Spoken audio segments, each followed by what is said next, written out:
Baahubali 2 movie సాధించిన success అలాంటి ఇలాంటిది కాదు. ఇండియన్ మూవీ సత్తా చాటి చెప్పిన సినిమా ఇది. బాహుబలి సిరీస్ తర్వాత యూత్ తో పాటు ఫిమేల్ ఆడియన్స్ లోను మాస్ లోను ప్రభాస్ కి విపరీతంగా క్రేజ్ పెరిగిపోయింది. దేశవ్యాప్తంగా ఈ ట్రెండ్ ఉంది. ప్రభాస్ కి ఏర్పడ్డ ఈ క్రేజ్ ని క్యాష్ చేసుకునేందుకు నిర్మాత కరణ్ జోహార్ ఫిక్స్ అయ్యాడని అంటున్నారు. ప్రభాస్ తో 2 సినిమాల డీల్ కుదుర్చుకునేందుకు ప్రయత్నాలు సాగిస్తున్నట్టు తెలుస్తోంది.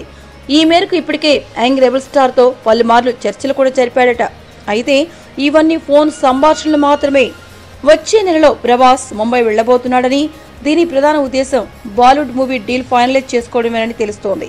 ప్రభాస్ కి సన్నిహితులు కూడా కరణ్ జోహార్ తో డీల్ విషయంపై సానుకూలంగానే రియాక్ట్ అవుతున్నారు.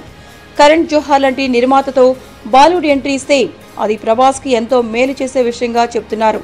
అయితే బాలీవుడ్ లో ఎంట్రీ ఇచ్చేందుకు ప్రభాస్ ఓకే చెప్పినా ఇది ఇప్పట్లో కాదని, ప్రాజెక్టు పట్టాలెక్కేందుకు 2 ఏళ్లకు పైగా సమయం పట్టొచ్చని తెలుస్తోంది.